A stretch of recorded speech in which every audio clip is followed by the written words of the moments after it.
এটা তো আসলে ভাষায় বলা কঠিন। আমি বলতে যেয়ে আমার চোখে পানি চলে আসছে। আসলে এটা আমার 11 মাস আমার চোখটা বাঁধাই ছিল। তুলে নিয়ে যাওয়াটা আমরা বিগত দিনে দেখেছি যে দাড়ি টুপি থাকার কারণে অনেককেই নির্যাতিত হতে হয়েছে, অনেকে ধরে নিয়ে গেছে, তুলে নিয়ে গেছে। আপনার ক্ষেত্রেও কি এমনটা আপনি মনে করেন কিনা, যে আপনার ক্ষেত্রেও কি এমনটা ঘটেছে কিনা? অর্থাৎ ঠিক কি অপরাধে আপনাকে গ্রেফতার করা হয়েছিল ওদিন?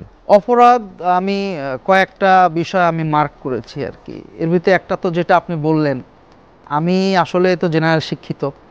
আমি ছোটোবেলা থেকে আমার ফ্যামিলিগতভাবেই, আমার ফ্যামিলিগত সবাই নামাজি। তো আমিও ছোটোবেলার থেকে একটু প্র্যাকটিসিং মুসলিম, অর্থাৎ নামাজ রোজা এগুলা বা হালাল হারামকে বেছে চলা একটু চেষ্টা করতাম ছাত্র জীবন থেকেই আর কি। তো এইটা সবচেয়ে বড় আমার অপরাধ ছিল যেটা আমি মনে করি। সেকেন্ড যে অপরাধটা ছিল, আমি যেমন সাংবাদিক ইলিয়াস ভাই আছে, তার ভিডিওগুলো একটু দেখতাম আমি। তো এরপরে পিনাকি ভট্টাচার্য, ওনার ভিডিওগুলো আমি দেখতাম মাঝে মাঝে। তো এগুলো আবার শেয়ার করতাম। এবং তাবলিকের লাইনে আমি ছাত্রজীবন থেকে একটু তাবলিকের সাথে সম্পৃক্ত আর কি। তাবলিক লাইনে আমার ফেসটা পরিচিত। এই পরিচিতিটাও আমার জন্য কাল হয়েছে আর কি, যেটা আমি বুঝছি আর কি। এরপর আরেকটা বিষয় হচ্ছে, কিছু ভিডিও আমি শেয়ার করেছি।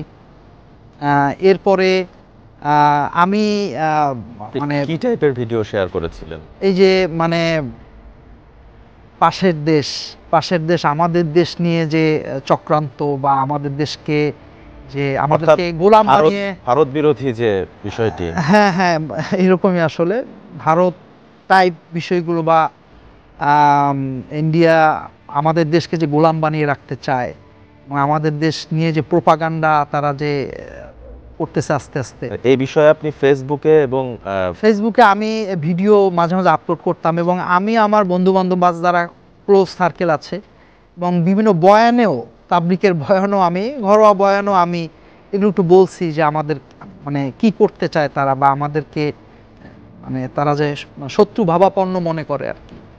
এই বিষয়গুলো বলছি। আমার মনে হয় এটাই আমার বড় অপরাধ ছিল আর কি। এই আর কি, এর বাহিরে আমি আসলে কিছু জানিও না। অর্থাৎ আপনার বক্তব্য অনুযায়ী আপনি ভারত বিদ্বেষী বিভিন্ন কথা, অর্থাৎ ভারত বিরোধী যে কথাগুলো, এটা আপনি ফেসবুকের মাধ্যমে বা নিজে সরাসরি কোনো বক্তৃতায় শেয়ার করেছেন। আপনার ধারণা অনুযায়ী যে এটাই আপনার জন্য কাল হয়েছে। এবং ওই যে মোদি বিরোধী আন্দোলনে যাওয়ার জন্য মানুষদেরকে, আমার যারা সার্কেল আছে, ছোট ভাই ব্রাদার আছে, আমি বলছি যে তোমরা যাও, এই আর কি। এটাও হয়তো কোনো। আচ্ছা জনাব সিরাজ, আপনি দীর্ঘদিন তো বন্দী অবস্থায় ছিলেন, তো আসলে কেমন ছিল সেই দিনগুলো? আসলে আপনার নির্যাতনের বর্ণনাগুলি যদি একটু জানাতেন। এটা তো আসলে ভাষায় বলা কঠিন। আমি বলতে যেয়ে আমার চোখে পানি চলে আসছে। আসলে এটা আমার 11 মাস আমার চোখটা বাঁধাই ছিল। 11 মাস আপনার চোখ বাঁধা ছিল? হয়তো 2-4 বার কোনো পারপাসে খুলছে আর কি, তা খুব কম সময়ের জন্য। আর আমার হাতও বাঁধা ছিল, আমার এই হাতে ঘা হয়ে গেছিল। 11 মাস হ্যান্ডকাপ ছিল।